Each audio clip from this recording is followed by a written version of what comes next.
So what is the answer? He said 5 minutes ago. Okay.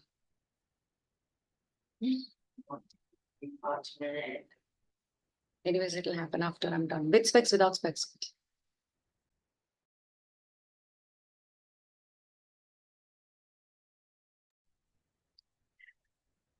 Good evening, everyone, and welcome to this episode of Leadership Satsang.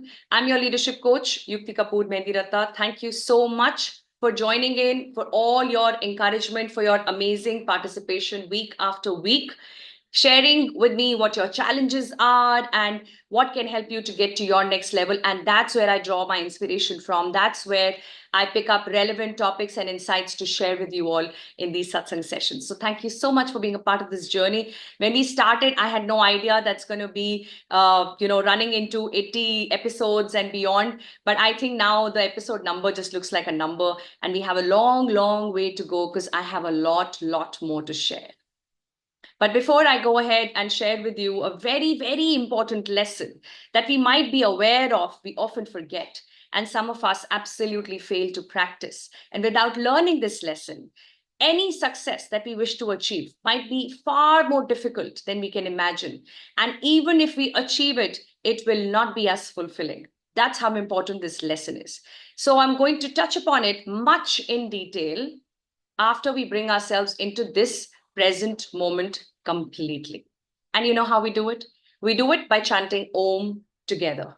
I heard this in one of Eckhart Tolle's podcast, and I really liked what he said, that maybe the word Om is part of home, and home is derived from Om. You know, home has Om in it. I kind of like that connection he was trying to build, because that's our reservoir of happiness, isn't it? Our home, our family, people we love.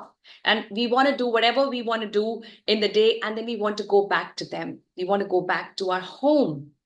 So when we chant Om, we come back to our home here, in our heart, in our soul, connecting with ourself, with our soul. That's spirituality, reality of your spirit, connecting with yourself, coming back to your home here, and not some cement and bricks around you. This is a real home. So whenever the world stops making sense to you, come back home. And the more you practice how to, the easier it is. The easier it gets to just disconnect when you need to. Switch on and switch off. That is the most important thing to learn. It's a superpower that you can have if you learn how to switch on and switch off. That's it. You know what that means? That if something is not working for me, or I had a fight with you, I don't need to take my entire day away from myself because of that one argument. I should know how to switch on and switch off from that, and switch on to the next thing I need to do. Like how you watch TV, right? You watch TV, you start with Netflix. You don't like anything there. Or you start with some movie on Netflix and you think, okay, this is cool. This looks interesting. And after 20, 30 minutes, you think, oh my God, this is so boring. It's going nowhere, too slow for me. What do? Do you force yourself to go through the entire movie? You do that? Give me a yes or no in comments. I hope not. You would just pick your remote and change the channel, isn't it? But in life, we forget to change the channel. We keep watching the same show and we keep bringing ourselves down. I call this as a downward spiral. One thing that's not working for me, with that low energy, I try to do more, and that also doesn't work for me. And then something else goes wrong, and something else goes wrong, and it's just a downward spiral. And what you're going to learn today, the lesson I want to share, by the way, is going to create an upward spiral, which can take you out of any misery that you have created for yourself. And yes, it's true that we create our own misery. No matter how much you want to blame the world around you, you have such an important part to play in it that without your participation, it is impossible for anybody to create misery for you. Trust you me, that's true. Whether you like it or not, whether I like it or not, that's the fact. If we learn to get that remote in our hand, if we learn to change the channel, there is nothing that can get you stuck in a downward spiral. Absolutely nothing. And for that, we need to bring in some discipline, some routine, some practice. For me, it is chanting Om, because it has no religious connotation to it. It is just a spiritual connection with your own spirit, your own self. Those vibrations that you feel after you chant are the ones that aligns your 7 chakras. And as you chant with your eyes closed, imagine these 7 chakras in one line. Imagine all the colors. I'm sure you know what the colors are. We did one episode on just chakras, and maybe I will touch upon it again in the sessions to come. In one of the upcoming sessions, I'll take up just chakras, understanding chakras, how to cleanse your chakras. This is science. This is science. This is not somebody's figment of imagination. It is as scientific as law of gravity. There are energy balls inside of us, right? So we need to understand how it functions. And that's when we will see whether they are aligned or not and learn ways to align them. Let's use one of the methods for now, and that is to chant Om. So may I request you all to please sit comfortably wherever you are. And if you can chant it out loud in your environment, that will be amazing, because I want you to feel the vibrations. Yes, so let's keep our glasses aside. Spine straight, shoulders relaxed. Spine straight and shoulders relaxed. Close your eyes, please. And take a nice deep breath in. And breathe out. Just forget about the world. Forget about all the problems that you think you have in your life. Just for some time, focus on your breathing so that you can feel how alive you are. Feel the life that you're experiencing in this moment as you breathe in and out. In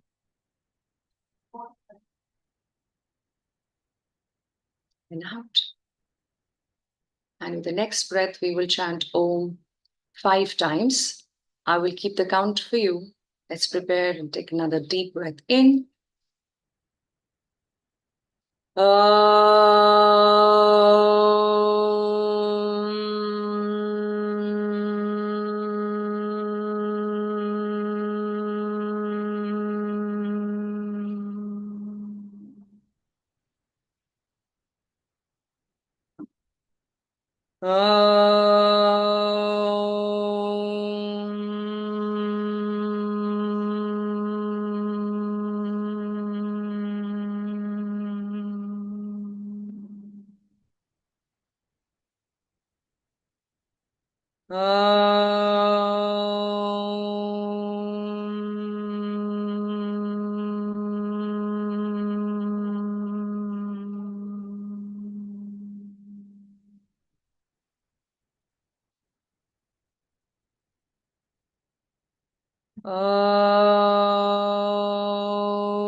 Shanti, Shanti, Shanti.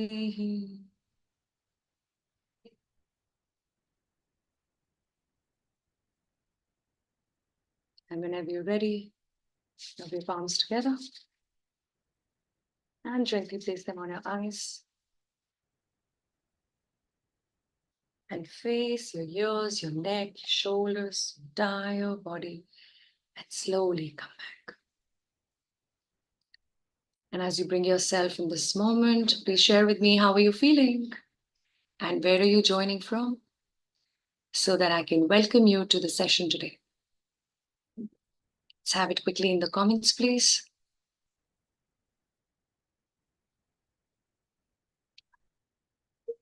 So good to see you here, Chida. Good to have you here, Chida. Very good evening. Indiran, good evening. Abhishek, so good to have you here after a long time. Mahesh, welcome, welcome, Moishi. So good to have you. Sohini, So good to see you as another regular. I love that. I love that commitment you all have for your own learning. These are the people I call as lifelong learners. Trust me, it's not a hashtag. It takes some work. It requires commitment. It requires discipline. And I see that in all the leaders who show up here week after week. Sachin, coming after a long time. So happy to have you here. Deepa, thank you for joining in. Bharti, good to have you back. If I may say, Bharti, you're another regular. Surendra, thank you for being here. Thank you, everyone, for joining in today. Thank you, Sohini, for your compliments. It means a lot. Thank you so much. All right, so let's reveal the secret, this practice which can transform your life. What is this practice? Any guesses? When you saw this topic today, the simple practice that can transform your life, what is that one thought that came to your mind? Let's have it in the chat. Let me see if you could guess the right practice. And of course, there are like a lot of practices which can add a lot of value to life and can help you to improve life. And at one point, you see how it has transformed you. You know, transformation does not happen overnight. It doesn't happen with that one thing that you do, that if I do this, I will be transformed. Transformation is a process. It's a process. As you look back from where you are and you see, okay, with this situation, 10 years back, I would have made a mess. I would have made things worse. And now I know how to make things better. That's also a transformation. But you might also be very conscious of a few things, maybe habits or behavioral patterns or emotional patterns that you're not able to break out of. And you want to break out of that. And you may want to call that as a transformation, which requires some deliberate, conscious work. And this practice that I want to talk about is going to add tremendous value to this intent of creating that conscious transformation. What is that? Discipline. Discipline. Okay. Thank you, Bharti. Thank you so much. Discipline, Oshi, very good guess. But any other thoughts, any other guess? Consistency? Yeah, break the chain of worrying thoughts. I know, Surendra, so much we want to do about our thoughts, right? But what to do? What to do? Thoughts just completely take us over. And we're only trying to calm them down by being more aware of what these thoughts are, right? The thoughts are created by us. So why be scared of it? It's your own creation. We just need to be mindful of what we want to create for ourselves. And then thoughts can be a very important thing. It can add fuel to your fire. If you have the thoughts which are empowering you and not limiting you. So it's that change that is needed. And maybe that's what you call as transformation. Yeah. So good guess there.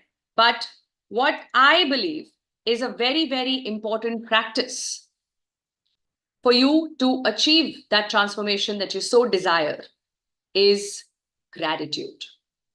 Gratitude.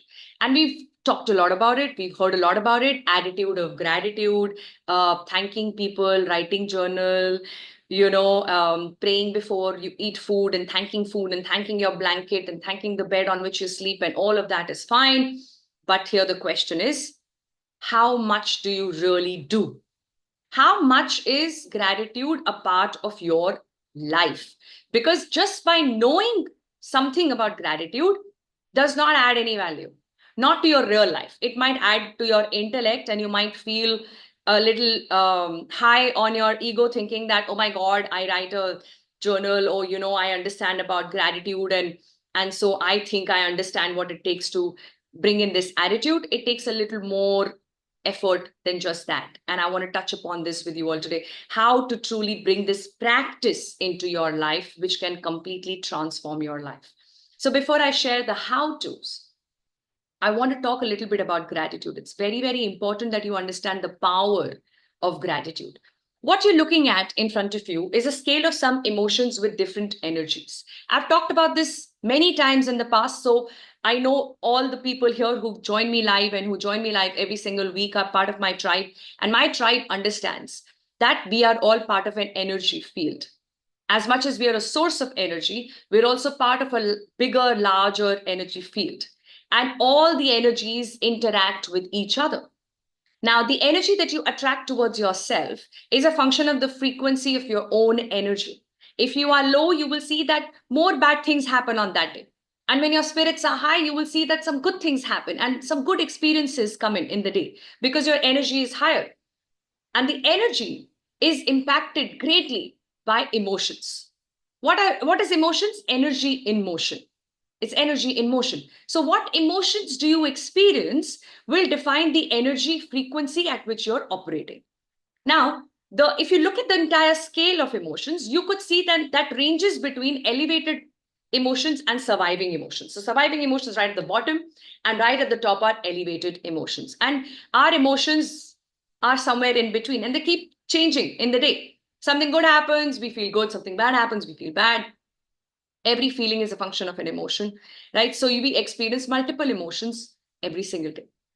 Now, which emotion do we operate from most of the times is what defines the vibration, the frequency at which we operate in our life. And higher frequency will create better experiences and a better quality of life. It's as simple as that, right? Because experiences define the quality of life, isn't it?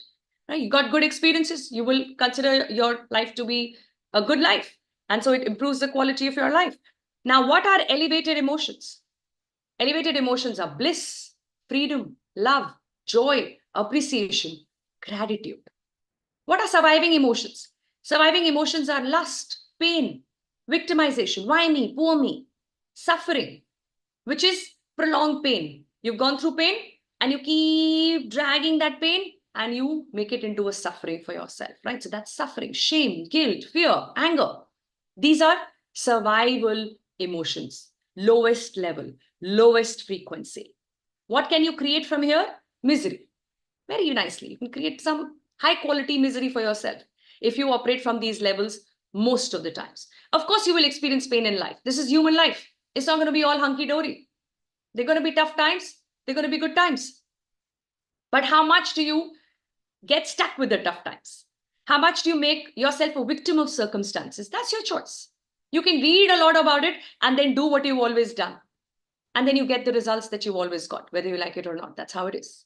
Right? So what do you need to do is to catch yourself and be more aware of which emotion do you operate from. The good news is that you can in fact choose to operate from elevated emotions. It's a choice. And if you really have to choose, I would encourage you to choose gratitude. And gratitude, by the way, works very closely with forgiveness and appreciation. They both come together and are beautiful subsets of gratitude. It comes in as a package, right? When you bring in a sense of gratitude, you're able to forgive people when they fail to deliver up to your expectations. When you bring in that sense of gratitude, that attitude of gratitude, you're able to appreciate what you have. Not what you have more than other people, but just what you have. It's not a function of more or less.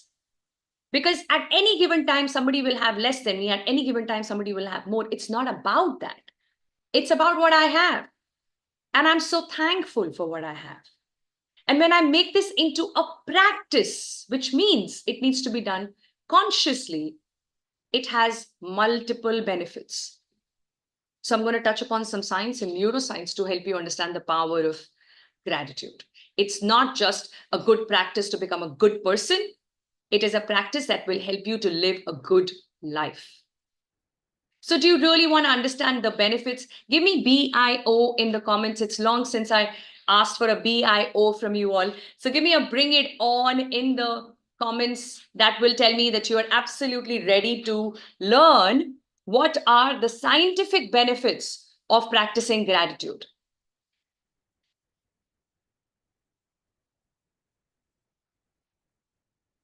Thank you. Thank you for your response. Fantastic. So looks like you are ready for it. And it's time for me to bring it on and share with you what are the many, many benefits of making gratitude a practice. So let's look at three different categories. These are all that we need in our life. We need psychological benefits, which means it will add happiness to your life. A happier you comes in when you bring in this practice of gratitude. Why? Because with that, you experience more positive emotions and thoughts. Because your focus is in finding what you have, looking at what you have, and counting your blessings. And wherever your attention goes, energy flows. Correct? So if your attention is going on, oh my God, I don't have this and I don't have that, that's where the energy is flowing. You're going to have more of lack of this and lack of that. But if your focus is on what I have, it automatically generates more positivity, and positive emotions are high level emotions, high frequency emotions. And that's what will also elevate your thoughts. You don't have to be scared of your thoughts. Like I said, they're on your own creation. It's your own doing. Thoughts are not a problem. What are you thinking? That could be questioned. That could be improved. And that can lead to the transformation that you aspire for. Right? You're more aware. You're more awake. Awake is being in the moment, in today, in the present, in the now, as we say it. That's what gratitude helps us to achieve. That's the psychological benefit. Increase self satisfaction. And self satisfaction means a sense of contentment. You see, people believe that contentment means that, oh God, if I'm content with what I have, I'm not going to be ambitious. I don't agree with that. You can have very high ambitions in your life and you can still be content with what you have. You're not satisfied. You're not done yet, right? You should not be done till the last breath of your life. Why should you be done? I will never be done. And my deepest desire is to just take my last breath in one of these kind of sessions, conducting something like this, and then this could be the last breath and my last moment, and that's how I want to leave this body. It'll be so amazing. It'll be my prayers answered, right? Because you just never done. Why should you be done? So you always have ambitions, absolutely, to achieve more, to do more, to give more, to serve more. But you could also be content with who you are and what you have today. That is what helps us to be ready for the next level, to give 100% to what we need to do next, right? So when we bring in that gratitude for a healthy body, gratitude for the fact that I can move my hands whenever I want. I have two hands, I have a left and I have a right. And it's not a joke that not everyone can say that, isn't it? But we take it so for granted, so for granted. And that reminder has to come in on daily basis. I know people, including myself, who touch their feet and would look at their feet and thank the feet for taking the load and the weight of the entire body on them the whole day. How many of you look at your feet? When was the last time you looked at your toes carefully? Think about what I'm saying. Do you even look at your hand that you use for 100 things every day?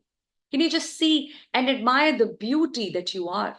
The beauty of the hands and how functional they are and how they add so much to your life, without which you will be disabled in multiple ways, not just physically, psychologically, isn't it?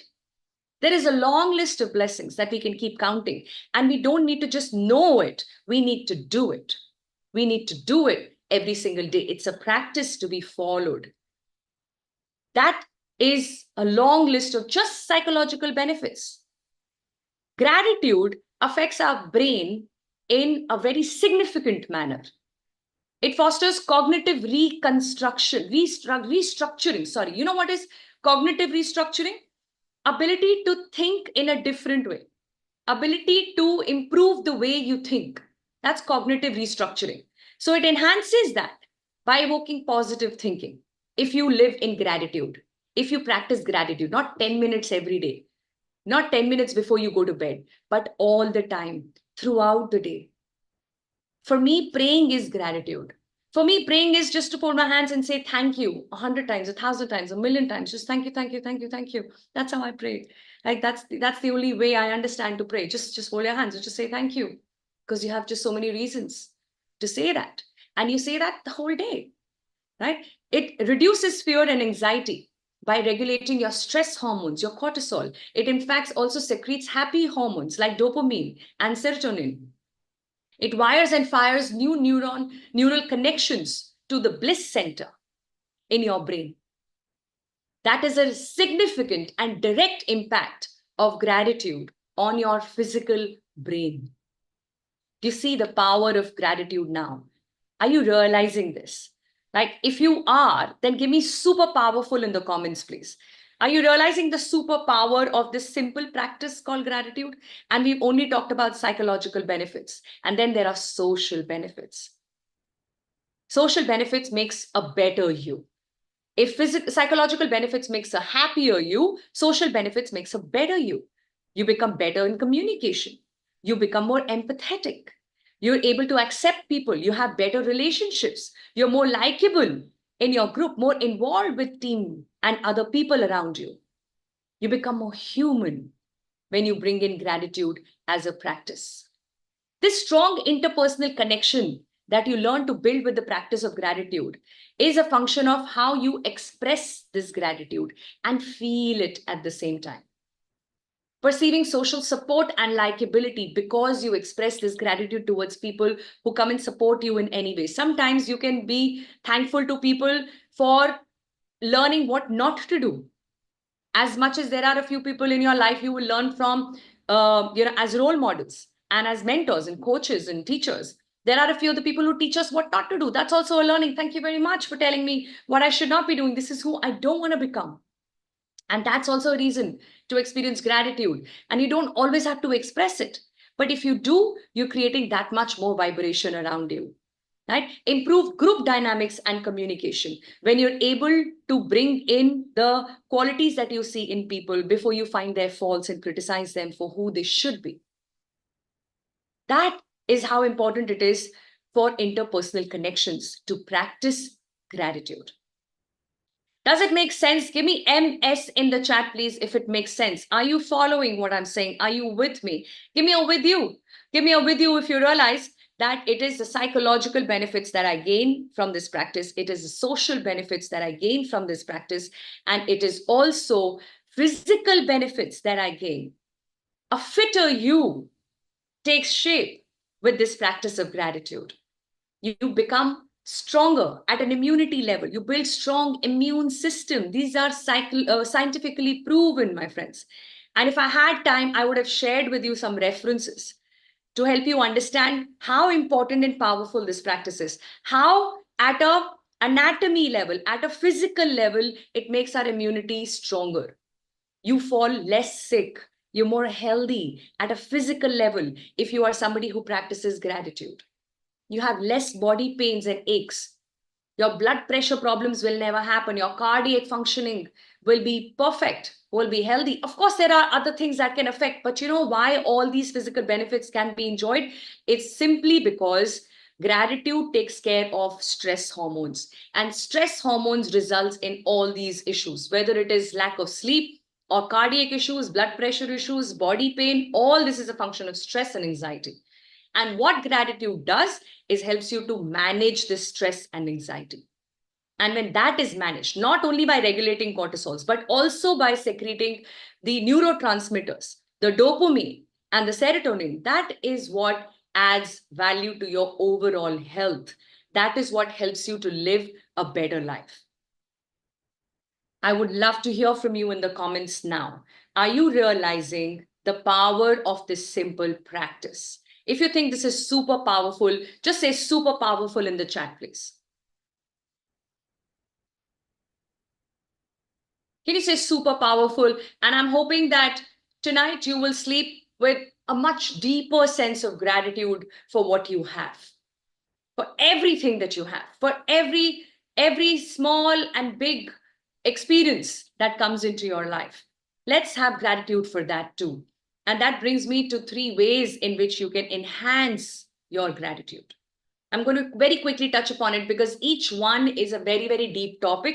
And when I conduct these retreats for my spiritual leaders, I sometimes bring this in. We're going to have one in December, and I'm going to go deeper into this because I think gratitude needs to come in more deliberately, more consciously.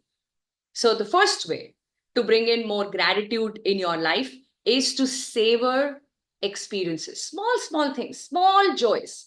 Somebody keeping the breakfast ready on the table before you come there, before you arrive, so that your time is saved. That gesture, can you savor that? Can you savor that moment when somebody does something for you, no matter how small it is, no matter how much of a routine it is, but it is happening. Even if it's a part of a routine, it is because you are in someone else's mind, somebody else is thinking of you, and that's why they've made this into their ritual, their part of the day, to take care of you in big or small ways. Look out for these experiences, these small experiences of maybe experiencing the breeze that touches your skin when you go for a morning walk instead of just counting your steps. I have covered 10,000 steps today. I have covered 8,000 steps today. And that is what I understand as exercise. Can I just be with my body when I'm exercising the body? Can I just focus on that part of my muscle which I'm exercising when I go to the gym? And then savor that moment, that experience of that stretching.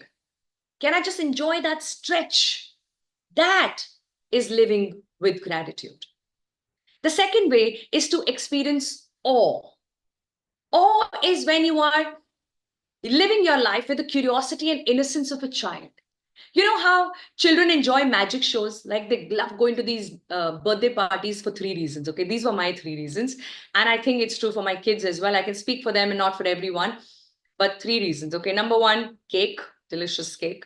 Number two, some chips and some wafers and some side snack, which is usually very yummy. And number three, some magic show or something that the parents always plan in these birthday parties. And it's just so much fun because when you're seeing this show, you enjoy the tricks. You don't want to go behind the curtain and unveil the secret. You don't want to do that. You want to be in that awe, say, oh my God, how? This is amazing. He had this card in his hand and now he doesn't. Where did that go? This is so cool. Show me again. Not because you want to bust it as an adult who thinks that he or she is very intellectual and I'm going to find out how it is being done. Instead, be on the other side and say, you know what? I'm in awe of what's happening. And I want to go deeper into this experience, just the experience of being taken away with something so simple. Can you bring in that sense of awe in your life? And that will create or become a source of positive thoughts and feelings. Trust me, it's not about being naive and stupid. It's about allowing yourself to just see the miracles of life. And there are lots of miracles that can happen, by the way, but they only happen to those who believe it. They happen to those who are open for it. A lot of miracles happen. A lot of miracles have happened in my life. I cannot stop telling you how many and how many times. And that is only because you're open. You live in this state of awe. That life is full of surprises. And surprises are always pleasant. Shocks are unpleasant, not surprises. The third way is to encourage and bring in a lot more admiration in your closest relationships. Of course, it's a very good practice to appreciate people you work with, very good practice to appreciate people in general. But people you work with, you live with, like these people who matter the most to you, these 3, 4 people, 5 people, working on this relationship and bringing in gratitude for the smallest of things that they do for you, which we take for granted. That is living in gratitude. That is bringing gratitude as a practice in your life. And for that, you've got to be more aware and awake to see what you're experiencing and to see what life is offering to you all the time. Even though you're running helter-skelter looking for what you want, you're not able to see what you have. Does it happen sometimes? You open your cupboard and you're looking for this one piece of clothing or whatever, you're looking for your wallet and it's right in front of you, but you can't see it. You're looking everywhere else. You can't see it's right there in front of you. You know why that happens? Because your mind has already taken a certain decision. There is a certain thought in the mind, and what you're looking at is not aligned to that thought. So you're just looking around to find that fit. If you let go of that and you're just open to see what's there, you will easily be able to find what you were looking for, because what you're looking for is already there. You just need to be more awake. You need to be more in the moment. And you need to be bringing this practice in every moment. The practice of experiencing and expressing gratitude, not only for those big wins, but the smallest of experiences, smallest of comfort that life has blessed you with. You are blessed. And if you learn to live by counting these blessings, you will be a source of blessing for someone else, because you then become a source of light for others. You become a reservoir of positive energy that many others can benefit from. Many who are not attending these kind of sessions, who are not going deeper within themselves, who do not have the courage to show up and say, you know what? I've not been looking at this aspect of my life. You know what? I've not worked on such simple aspects and simple things about myself. I've achieved half the world. I think I can conquer the rest half. But you know what? I have not learned how to connect with my own self and come back home to myself. And now that I'm realizing it, I'm willing to do this. That takes courage. And once you find that willingness, it takes commitment to stay on that path. And for those who are here live, I have no doubt you're on that path already. And I'm absolutely honored to be your coach in this process. But coach always walks with you, not ahead of you, not behind you, but with you. So as we go together, you need to take the next step forward, and you will see me right next to you. With that, I conclude today's satsang session, and I do hope that this inspires and encourages you to bring in a practice much deeper of gratitude in everything that you do in your life. Thank you so much. Stay blessed and take good care of yourself. I will see you next week with another insight in the space of leadership and spirituality. Till then, please take care. God bless you all. Thank you.